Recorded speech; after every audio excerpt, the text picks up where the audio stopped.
Good evening, I'm Ekaterina, and this is Money Borders. Tensions escalated today in Washington, D.C., where former President Donald Trump held a high-profile meeting with the current president of South Africa, Cyril Ramaphosa, at the White House. What began as a diplomatic opportunity quickly turned into a heated exchange, as Trump openly accused the South African government of allowing what he called a systematic genocide against the white population. The South African president firmly denied the claims, calling them inflammatory and misleading. Joining us live from the White House in Capitol Hill, our correspondent Ekaterina brings exclusive coverage of this politically charged encounter and what it could mean for future U.S.-Africa relations. Stay with us, because here at Money Borders, we report the stories that shape the global order. Thank you, Ekaterina. We are reporting live from the White House, where former President Donald Trump and South African President Cyril Ramaphosa faced off in a highly charged meeting. Tensions were already high, as just weeks ago, Trump withdrew the U.S. ambassador to South Africa, and significantly, did not greet President Ramaphosa upon his arrival. During the closed-door meeting, Trump didn't hold back. He accused the South African government of enabling what he called a silent genocide against the white population and failing to protect minority communities. President Ramaphosa strongly rejected the allegations, labeling them inflammatory and without basis. No joint statement was issued, and both sides appear to have walked away with more division than dialogue. We'll remain on site for any further developments. Sorry, Ekaterina. The meeting between President Trump and South African President Cyril Ramaphosa is now underway.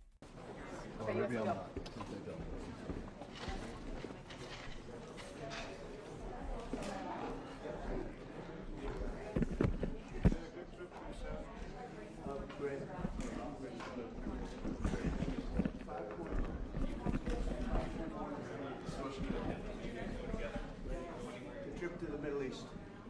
It's very good.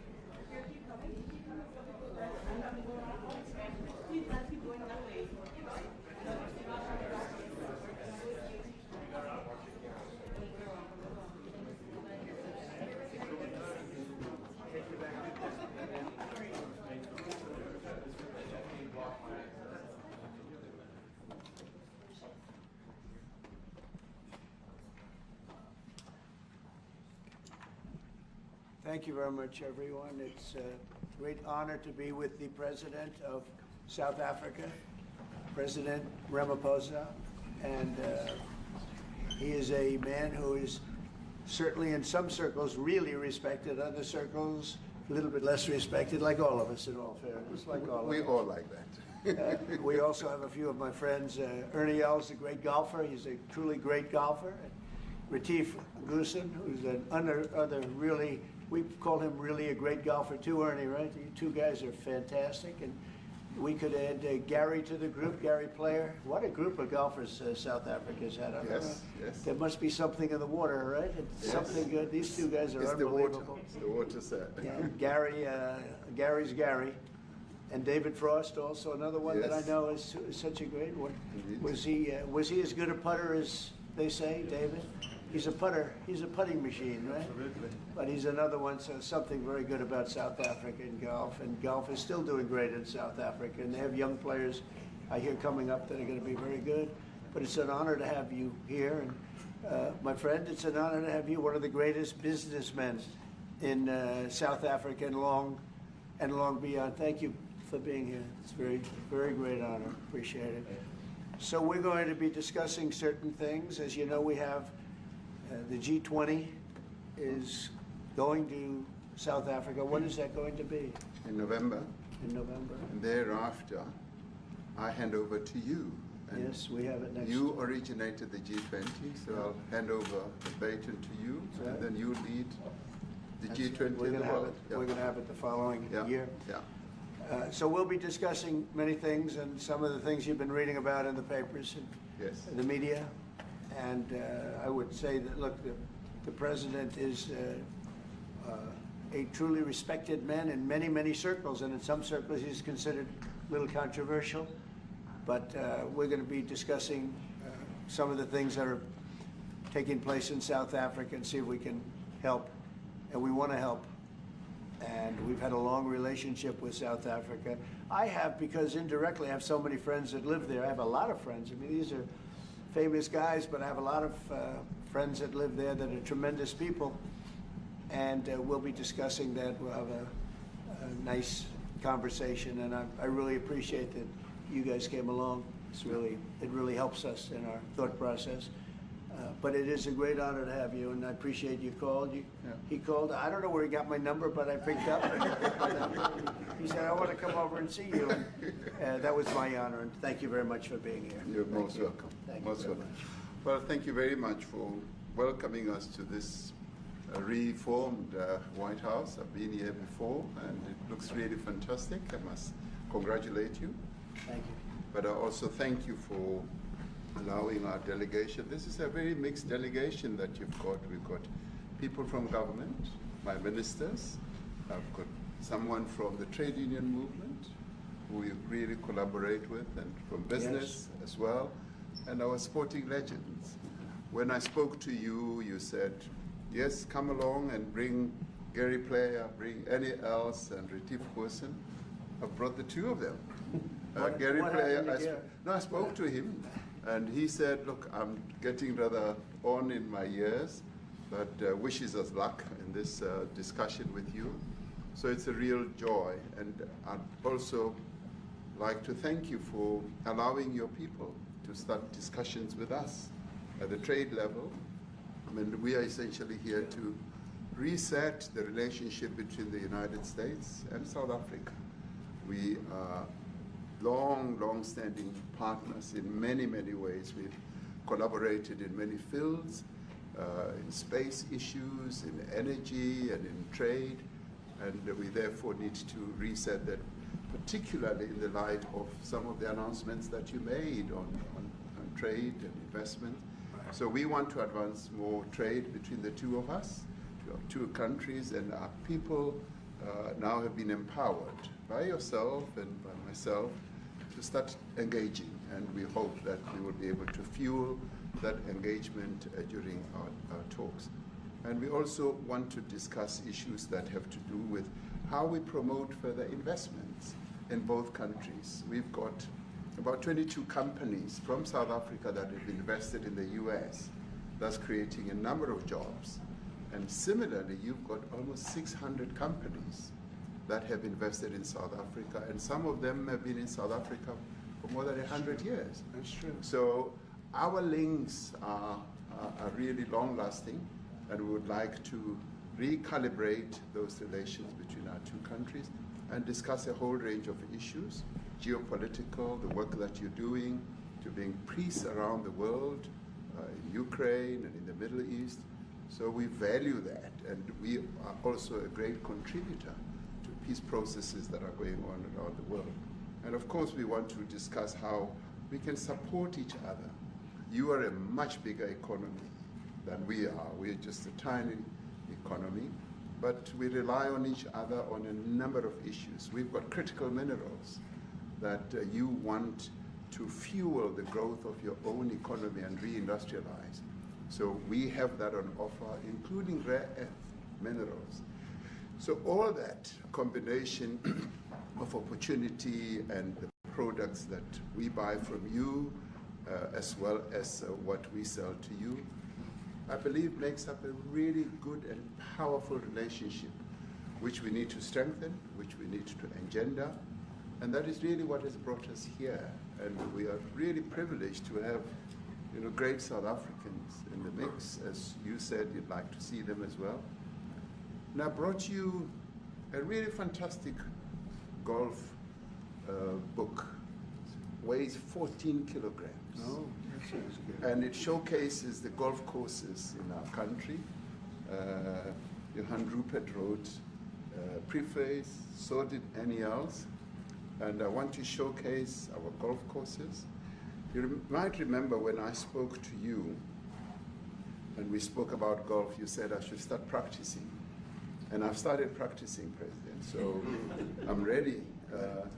But let me end just the introductory remarks by thanking you. You may not recall that 5 years ago I spoke to you during the COVID period. Right. And it was at a time when the whole world was going through a really cathartic moment. Right. And we asked for assistance, and you were able to assist us with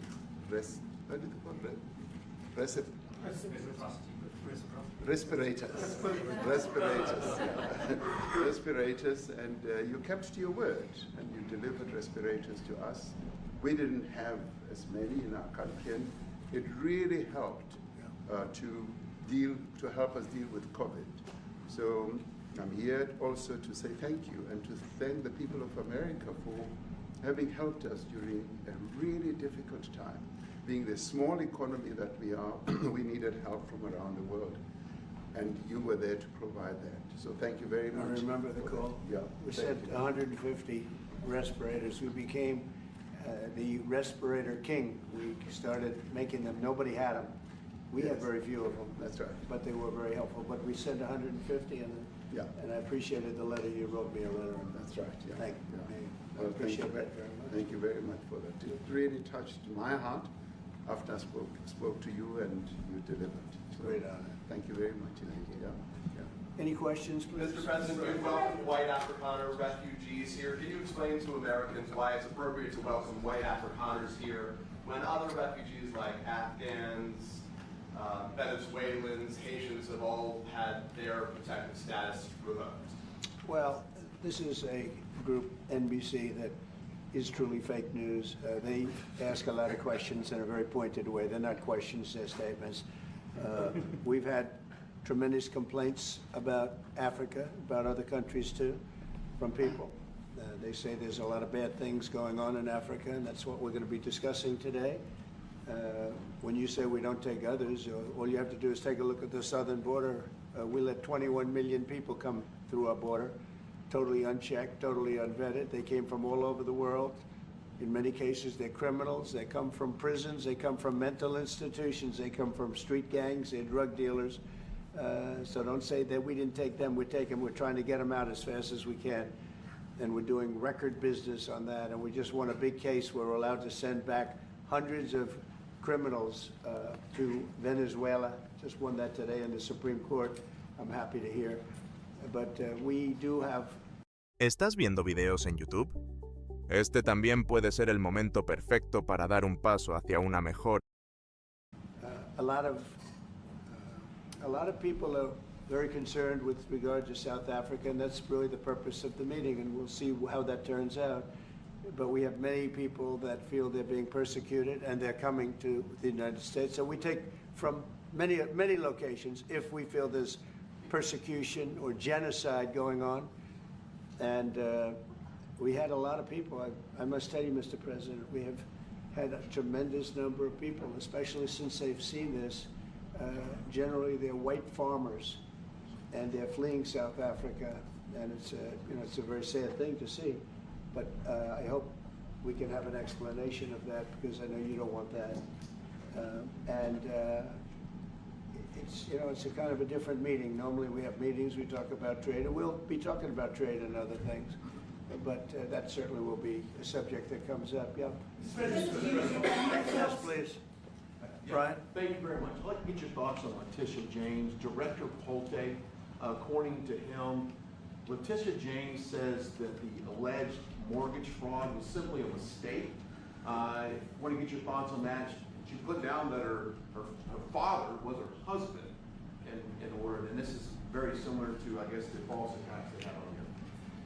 Well, I don't know what it is currently, but Letitia James, who's the Attorney General of New York State, it seemed, I'm not involved in that at all. I know that it's being handled by various groups, I guess, but it's major fraud, mortgage documents, and fraudulent everything. I think she said the father was her husband, which she had to have a husband, or so she chose her father, and she put it down, and she had didn't she sign in Virginia, yet she said she lived in Virginia, yet she's the New York state attorney general. She did that for tax reasons, so she could take advantage of taxes.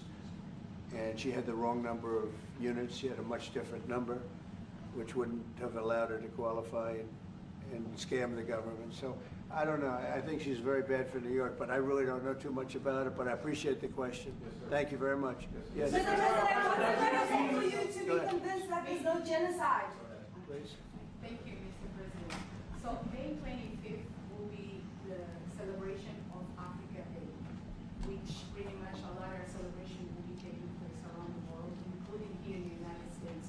What is your message to the entire African continent, African people in this important occasion?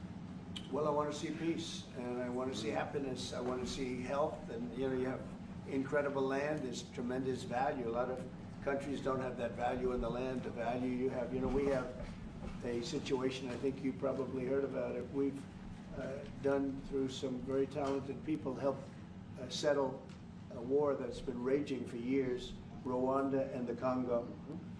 And I think we've done it. Believe it or not, I think we've done it. And could you just say a few words about that, my friend? Yes. A couple of weeks ago, the two parties signed a declaration of principles in which they agreed on the way forward. And they have both submitted their draft peace agreements, and we have put together one that incorporates both of their suggestions, and we've given it to them. So we're in the process of finalizing this Looking peace good, agreement. right? Looking very good. No, we have to thank you for even those efforts, because the African continent, particularly SADC, our Southern African Development Community, has for years been seeking to foster peace in the Democratic Republic of the Congo. So all efforts, including those from outside the continent and inside the continent, are really worthwhile. We are removing our troops from there so that peace can then prevail in that whole area. And we hope that with the support of the international community, we will really have peace in that area. It's so vital, it's so important for the whole region. Well, we sent our people there, and I think we did a very good job, as headed by my friend, and that was great. That was great. I mean, I'm just hearing phenomenal reports, because all I'm hearing is death, and they're chopping heads off, and it's horrible over there. And it was really brave of you to go there, and I really appreciate it. And it looks like we have something very, very substantial. We also talked about trade with them in terms of rare earth and all, but really more for it's like, if you take a look at what we just did with Pakistan and India, we settled that whole thing, and I think I settled it through trade. We're doing a big deal with India, we're doing a big deal with Pakistan, and they said, what are you guys doing? Somebody had to be the last one to shoot. But the shooting was getting worse and worse, bigger and bigger, deeper and deeper into the countries. And we spoke to them, and I think I hate to say we got it settled, and then 2 days later, something happens, and they say it's Trump's fault. But Pakistan has got some excellent people and some really good, great leader. And India is my friend, Modi. And he's a mutual friend. Yeah, yes. He's a great guy. And I called them both, and we just did something good. We're trying to settle Russia, Ukraine. We spoke with President Putin for 2.5 hours the day before yesterday. I think we made a lot of progress, but that's a bloodbath. 5,000 people are being killed a week, 5,000 soldiers a week, not including people in cities and towns that are also being killed. So we're trying to help. And it doesn't affect us. It's not our people, it's not our soldiers, it's Ukraine and it's Russia, but if we can save 5,000 souls, we'll do it. We're pretty good at it. But that's a bad situation. That is a really bad situation. Well, you'd recall when President Zelensky was coming to South Africa, that's when I spoke to you. That's right. We both agreed that we need to push the peace message so that there can really be peace. And we've been involved in the Ukraine-Russia conflict for quite a while. Through my Minister of State Security here, we've been dealing with them, the exchange of children who were taken away, going through names and addresses and all that. So we've been invested in that whole process as well. And the moves that you're making are fully supported by us because we would like to see the end of that war. It's true. I called Zelensky, and they said, he's in South Africa. I said, what the hell is he doing in South Africa? He was talking to us. We got this thing. I said, that's a strange one. I said, what are you doing in South Africa? Yes. That's a strange one. He's trying to make peace. Or we're taking him. You know, we were lucky because we had the great Nelson Mandela, who taught us how to create peace, to make peace. So we were imparting some of those lessons to him, some of those learnings, and I specifically mentioned to him that this is how Nelson Mandela taught us, that when you want to have a peace in a country, do it on an unconditional basis and sit down and talk. And that's precisely what I'm sure he's going to heed. Well, I wanted to see what happens with that when it's there's a lot of hatred, there's a lot of death. It's a bloodbath. It is. Unfortunately. I get the satellite pictures of that field, of that killing field. You never saw anything like it in your life. It's horrible. It's a horrible thing that it goes on, but I think we've made big progress. Yeah, please, go ahead. Thank you, Mr. President. No, not you. Right here. He's from South Africa. Go ahead, please. What are you expecting on the ICJ case? Are you expecting South Africa to drop that? Is that what you're trying to do? On which case?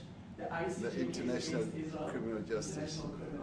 I don't expect anything, to be honest. I really don't. I don't know. It's they've got a case. There's a lot of anger there, tremendous anger. Are you going to be speaking to Prime Minister Netanyahu about Israel's renewed offensive there? There's been a lot of concern from European countries. The Pope has expressed concern.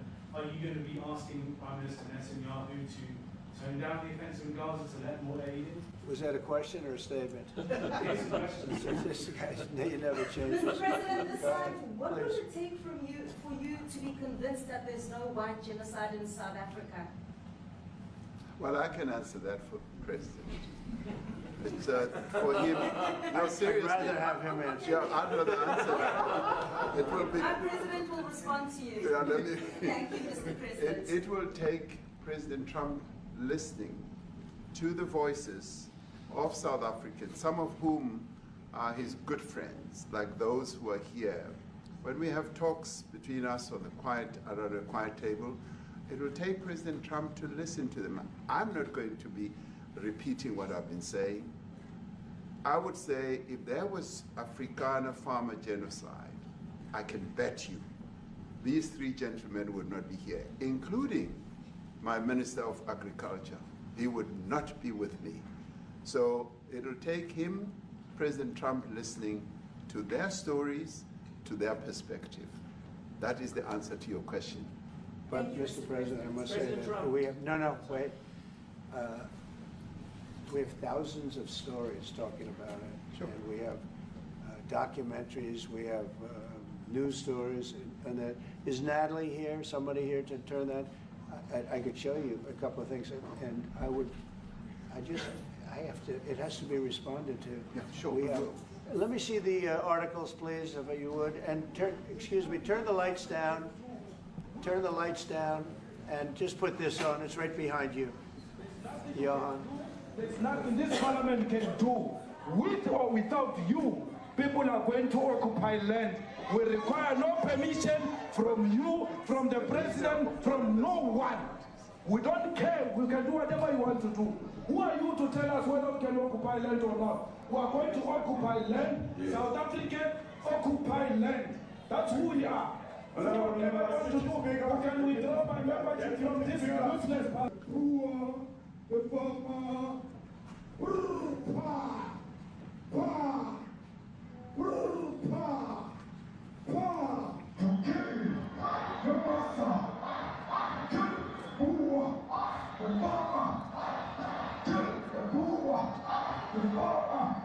The mayor of DAPE is a white man. So these people, when you want to hit them hard, go after a white man. They feel a terrible pain because you have touched a white man.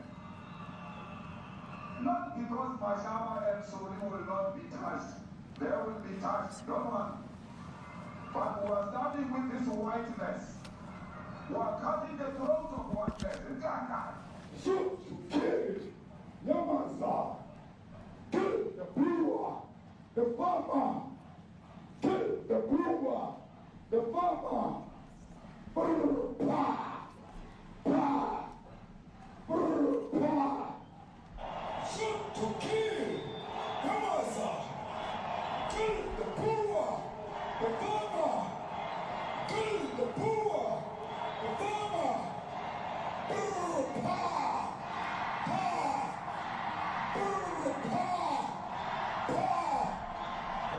I don't know what's going to happen in the future. I'm saying to you, was not called for the killing of white people, at least for now. I can't guarantee the future. Yeah, I mean, you understand somebody watching that, especially as it gets shared on Twitter, they freak out. It sounds like a genocidal.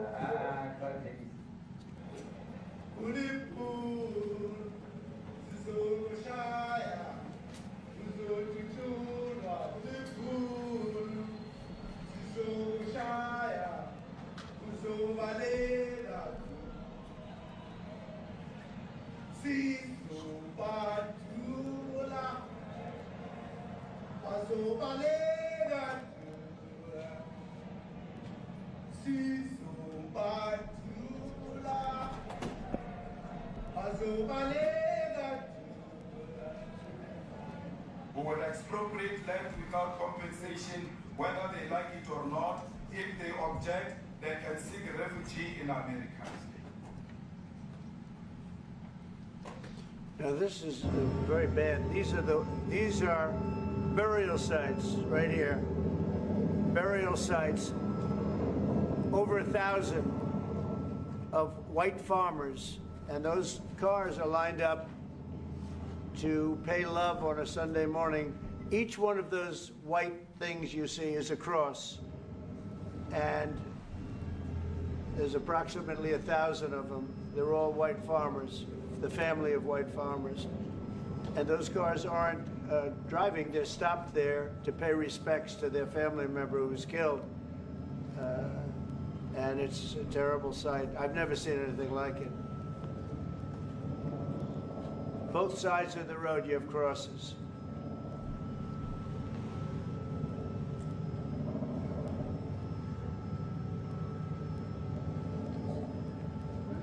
Those people were all killed.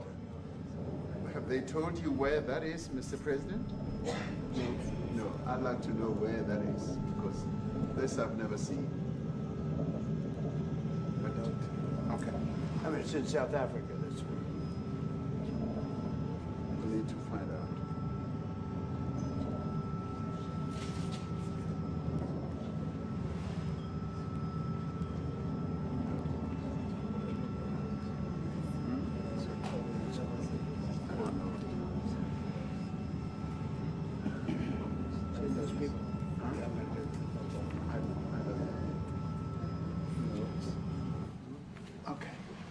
Mr. President, the Pentagon announced that it would be accepting a Qatari jet to be used as Air Force One. What are you talking about? You know, what are you talking about? You know, you to get out of here. What does this have to do with the Qatari jet? They're giving the United States Air Force a jet, okay? And it's a great thing. We're talking about a lot of other things. It's NBC trying to get off the subject of what you just saw. You are a real, you know, you're a terrible reporter. Number one, you don't have what it takes to be a reporter. You're not smart enough. But for you to go into a subject about a jet that was given to the United States Air Force, which is a very nice thing, they also gave $5.1 trillion worth of investment in addition to the jet. Go back, you ought to go back to your studio at NBC, because Brian Roberts and the people that run that place, they ought to be investigated. They are so terrible the way you run that network, and you're a disgrace. No more questions from you. Go ahead. Go ahead, talk about that. His name is Peter something. He's a terrible reporter.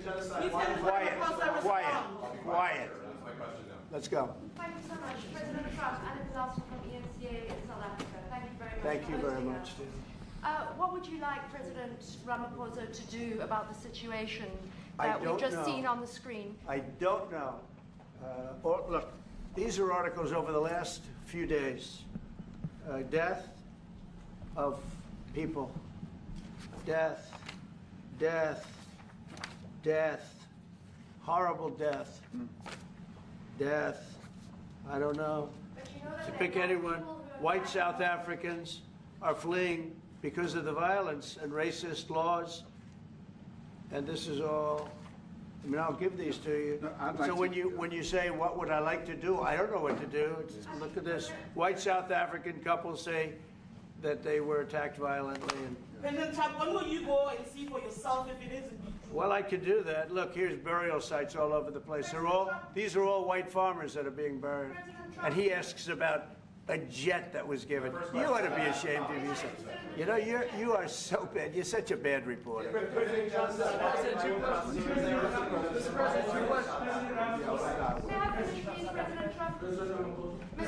This is one after another. This family was wiped out. I'm just looking.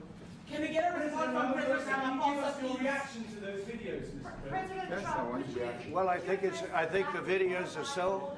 No, when you look at the videos, I mean, how does it get worse?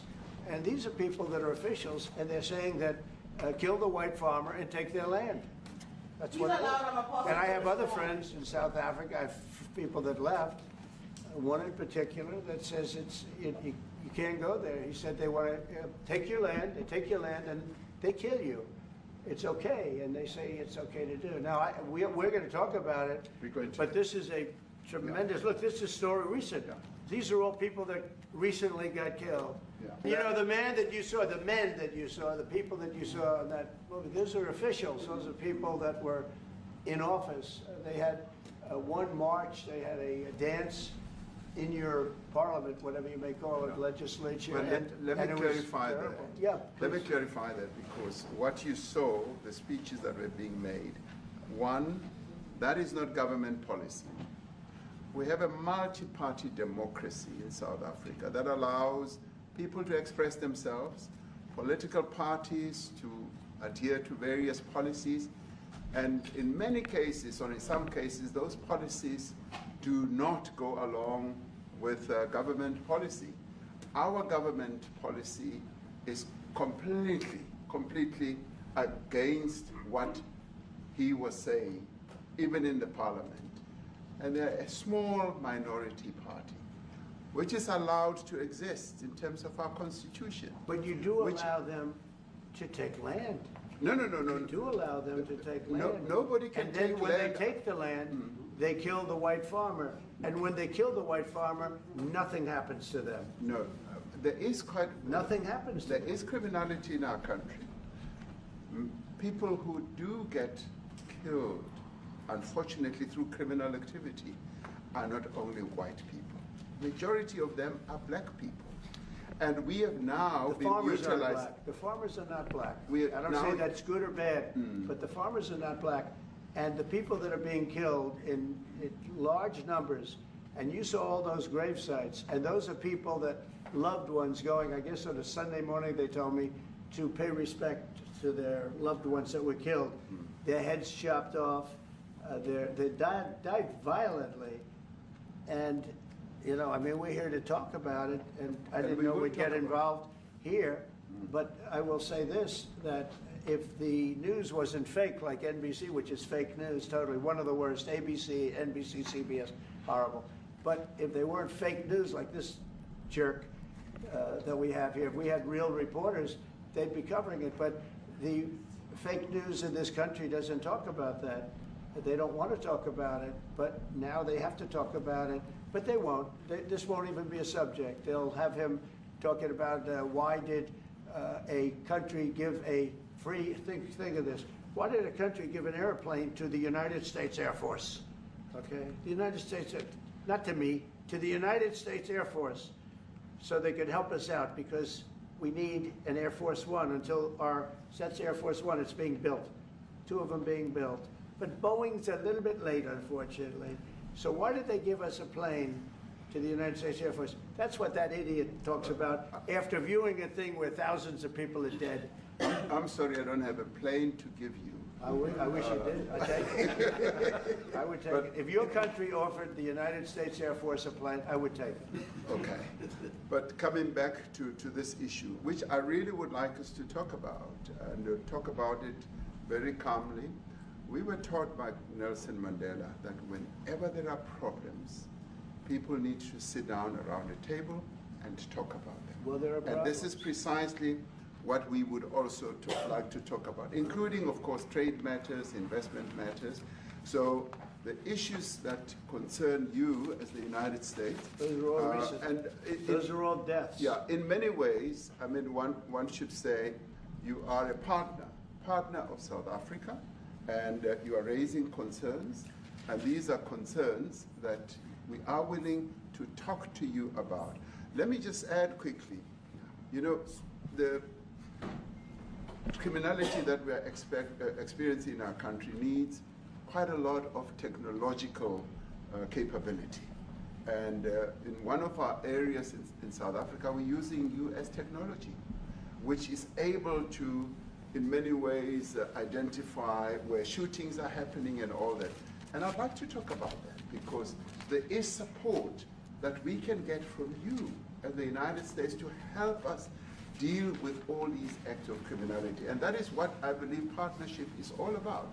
And we are here as a partner so that we can help each other whenever there are challenges. So I'd like us to discuss it, and of course outside of the media, so that we sit down and have a really good discussion that will lead to good outcomes. Are there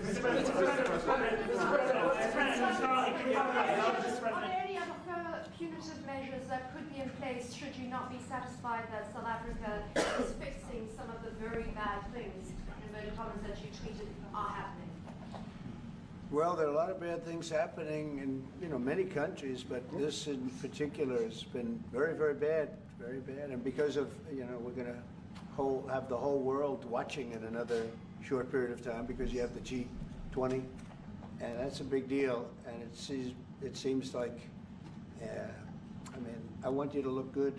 I don't want you to look bad. Very good. But we have hundreds of people, thousands of people trying to come into our country because they feel they're going to be killed and their land is going to be confiscated. And you do have laws that were passed that gives you the right to confiscate land for no payment. You can take away land for no payment. I want to clarify that because we have a constitution. Our constitution guarantees and protects the sanctity of tenure of land ownership. And that constitution protects all South Africans with regard to land ownership. However, we do say, because we've got to deal with the past, the government, and as your government also has the right to expropriate land for public use. And you're doing that. And we've never really gotten underway with that. And we are going to be doing so. You're taking people's land away we have not. From them. And those people in many cases are being executed. They're being executed. And they happen to be white, and most of them happen to be farmers. Mm-hmm. And that's a tough situation. I don't know how you explain that. How do you explain that? They're taking people's land away, and in many cases those people are being executed, and in many cases it's not the government that's doing it, it's people that kill them and then take their land, and nothing happens to them. But we have thousands of people that want to come into our country. They're also going to Australia in a smaller number. Mm-hmm. But we have thousands of people that want to come into our country, and they're white farmers, and they feel that they're going to die in South Africa, and it's a bad thing. Yeah, please. What can South Africa do? What concessions would you like to see them make to improve relations with the United States? Then I have one more for President Ramaphosa afterwards. Well, we just spoke about, I got them a very, very complex machine, 150 of them. I was asked by the president if it could help. Yes. And I have great feeling for all countries. I deal with all countries. But I have a great feeling for South Africa because I have friends. I have a couple of friends, a few friends here today. I have many friends from South Africa, but many of those friends are not, they can't go back. I have Elon is from South Africa. I don't want to get Elon involved. That's all I have to do, get him into another thing. But Elon happens to be from South Africa. This is what Elon wanted. He actually came here on a different subject, sending rockets to Mars, okay? Yes. He likes that better. He likes that subject better. That's right. But Elon is from South Africa, and I don't want to talk to him about that. I don't think it's fair to him. That's right. But I will say that people are fleeing South Africa for their own safety. Their land is being confiscated, and in many cases they're being killed. And that scene of, you see how many crosses they have. Those crosses, that's a dead person in every one of them. And those trucks or cars are paying their respects to all of those dead people on a Sunday morning. That's a rough thing to explain away. And the problem we have, and the way, you know, a correct and a fair media exposes things. But we have a very corrupt media. They won't even report this. If this were the other way around, it would be the biggest story. Now, I will say apartheid, terrible. That was the biggest story. That was reported all the time. This is sort of the opposite of apartheid. What's happening now is never reported. Nobody knows about it. All we know is we're being inundated with people, with white farmers from South Africa, and it's a big problem. Marco Rubio was telling me he's never seen anything like it. The numbers of people that want to leave South Africa because they feel they're going to be dead very soon. Yeah, Yes, please. I was going to say, Brian, go. if I could just ask you a question. 72% of farmers in your country are white. If they flee. Back to you in the studio, Ekaterina. Subscribe and we'll keep reporting